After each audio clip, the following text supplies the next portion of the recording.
अस्सलाम वालेकुम नादरीन, मैं हूं नईम खान। अपने डिजिटल प्लेटफॉर्म्स पर आपको खुशामदीद कहता हूं। उम्मीद है कि आप खैरियत से होंगे और अल्लाह आपको खैरियत से ही रखे। वीडियो में आगे बढ़ने से पहले मेरी आपसे हमेशा ये रिक्वेस्ट रहती है कि हमारे चैनल को सब्सक्राइब करना मत भूलिएगा, बेल आइकन को प्रेस कर दीजिएगा और वीडियो अच्छी लगे तो लाइक और शेयर ज़रूर कीजिएगा। कल जैसे ही ईरान ने मुज़ाकरात ख़त्म करने का ऐलान किया, ट्रंप के हाथ पांव फूल गए। ईरान ये वाज़ेह कर चुका है कि जंगबंदी होगी तो तमाम महाजों पर होगी, जिसमें लबनान भी शामिल है। अब आप अंदाज़ा फरमा लीजिए कि नेतन्याहू हमले पे हमले किए जा रहा है। और ये बात तो मैं कल आपको अपने वीडियो में बता चुका हूँ कि उसकी वजह क्या है कि वो क्यों हमले पे हमले किए जा रहा है। वो ग्रेटर इसराइल को मद्देनज़र रखे हुए है कि हम ग्रेटर इसराइल बनाएंगे, और फिर एक किले पर परचम लहरा दिया और कहा कि यहाँ से मैं लबनान को बखूबी देख सकता हूँ। और फिर मैंने अर्ज़ किया था ना कि उसका जो आखिरी हदफ है वो मदीना है। तो मैं तो ये कहूँगा कि अल्लाह ना करे कभी ऐसा हो, और ऐसा होगा भी नहीं, क्योंकि रसूल अल्लाह सल्लल्लाहु अलैहि वसल्लम का ये फरमान है कि वो मदीना में दाखिल नहीं हो सकते। खैर, ट्रंप तक जब ईरान का ये ऐलान पहुँचा तो उन्होंने कहा कि हाँ, मैंने ख़बरों में सुना है, और साथ ही उन्होंने नेतन्याहू को कॉल मिला दी और फिर ठीक ठाक वो कंधे ने सुनाना और अच्छी क्लास ली उसकी कि तेरी वजह से मेरे साथ क्या हो रहा है। यहाँ तक कह दिया कि अगर मैं ना होता तो तुम जेल में होते, क्योंकि दुनिया तुमसे नफरत करती है। तुम बिल्कुल अलग थलग हो गए हो, पूरी दुनिया तुमसे नफरत करती, चाहे यूरोप हो चाहे इस्लामिक कंट्रीज़ हों, सब नेतन्याहू से नफरत करते हैं। नाज़रीन, ये मैं नहीं कह रहा, बल्कि ये एक्सियोस न्यूज़ कह रहा है।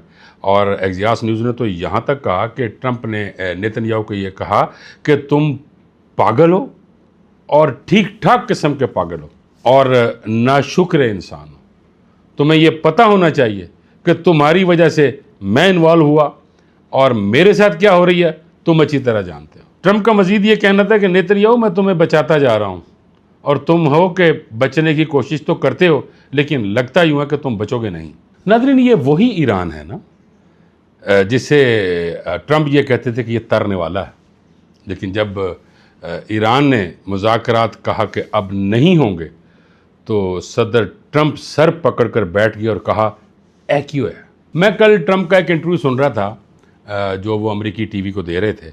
उन्होंने ये कहा था कि मुज़ाकरात ख़त्म होने का मतलब ये नहीं है कि अमेरिका ईरान पर फिर बम मारेगा। नाज़रीन, ये फ़िक्रा निहायत अहम है कि इसका मतलब ये नहीं है कि अमेरिका ईरान पर बम मारेगा। ये बड़ी अहमियत का हामिल है नाज़रीन।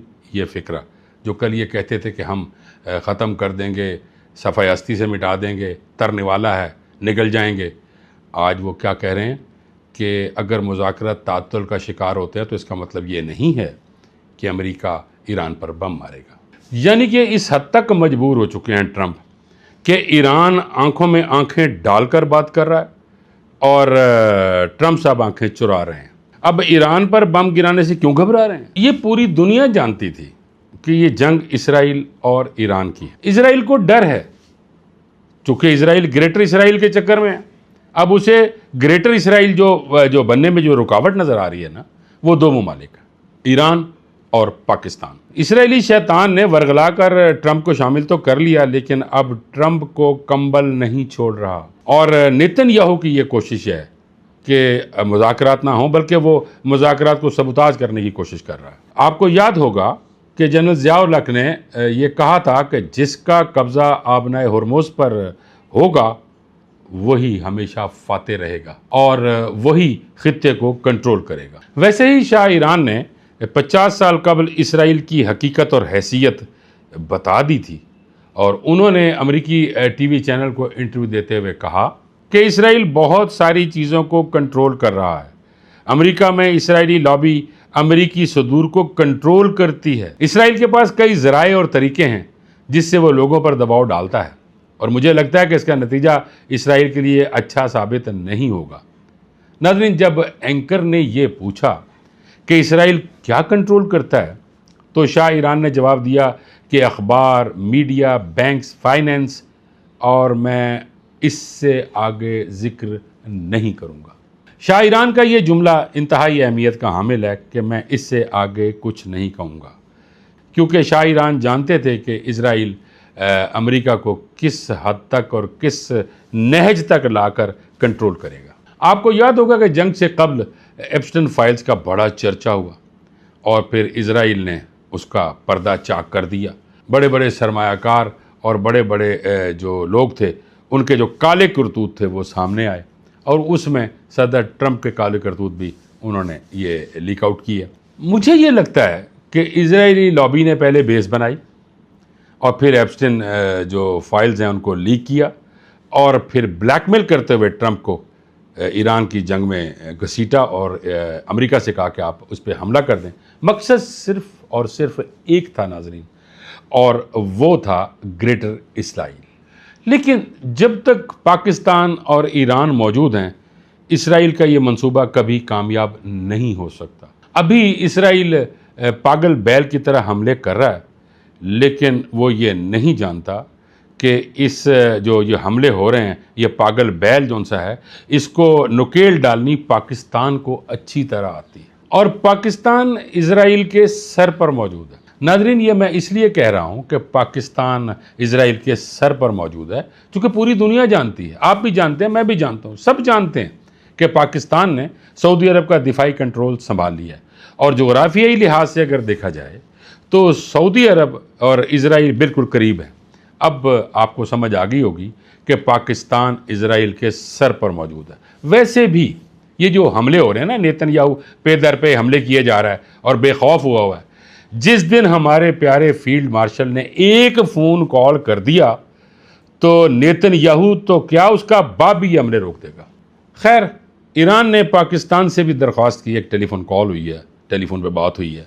उन्होंने कहा कि पाकिस्तान का जो किरदार ईरान के साथ है वो मिसाली किरदार है और पाकिस्तान को चाहिए कि वो इस किरदार को अदा करता रहे और ख़ित्ते में अमन की पूरी कोशिशें करता रहे और मौजूदा सूरत हाल जो है उसको भी कंट्रोल में रखे। नाज़रीन, अब ज़रा नज़र डालते हैं प्यारे वतन पाकिस्तान पर। GB का इलेक्शन यानी गिलगित बल्तिस्तान का इलेक्शन ज़ोरों पर है। पर्दा स्क्रीन बिल्कुल सफ़ेद थी, यकदम लाइट पड़ी और पर्दा स्क्रीन पर मियां नवाज शरीफ नमूदार हुए और उन्होंने आते ही वही गिले शिकवे शुरू कर दिए।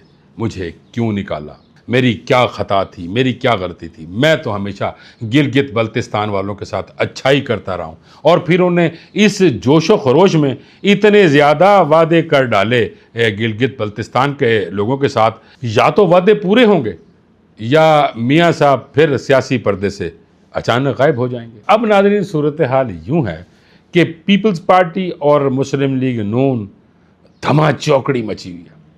एक दूसरे के साथ वो कहते हैं ना जी, पंजा आजमाई जा रही है और वो अपने बयानात दे रहे हैं, वो अपने बयानात, वो अपनी सियासी तकरीरें, वो अपनी सियासी वादे सारे ही कर रहे हैं। नाज़रीन, आपको याद होगा कि 2024 के इंतखाबात में पीपल्स पार्टी और नून लीग मैदान में थी और एक और पार्टी यानी पाकिस्तान तहरीक इंसाफ, उसका जो निशान था वो छीन लिया गया और उनको कोई निशान भी अलॉट नहीं किया गया था। जैसे मैंने अर्ज़ किया कि जो निशान छीन लिया गया और उनको इलेक्शन लड़ने की भी इजाज़त नहीं थी। और फिर क्या हुआ कि PTI ने अपने उम्मीदवारों को आज़ाद हैसियत में इलेक्शन लड़ने के लिए मैदान में उतारा और फिर छोटी छोटी जमातों का सहारा लेकर वो फिर एक अक्सरियत के साथ विन कर गए। अब मुझे तो नाज़रीन फिर यही लग रहा है कि इत्थे भी वही रौला पिया है, पीपल्स पार्टी और मुस्लिम लीग नून। तो लगता यह है कि कहीं वही पुराने वाली हिस्ट्री ना दोहराई जाए और फिर आज़ाद जीत जाएं, और फिर जब आज़ाद जीत जाएंगे तो फिर वही होगा ना, या तो वो बिक जाएंगे या बेचे जाएंगे। लेकिन सूरत हाल कुछ डिफरेंट ही दिखाई दे रही है, चूँकि पीपल्स पार्टी और मुस्लिम लीग नून एक दूसरे को झुकाने पर तुली हुई हैं। फिर नाजरीन, मैंने वो जैसे पहले अर्ज़ किया है, फिर कोई तीजा ही मैदान मार जाएगा। नाजरीन, आपसे भी इल्तमास है कि दुआ कीजिए कि जो भी हो मुल्क के लिए अच्छा हो। नाजरीन, अब तक के लिए इतना ही। आपसे मुलाकात होगी अगली वीडियो में। मुझे इजाज़त दीजिए। अल्लाह निगहबान।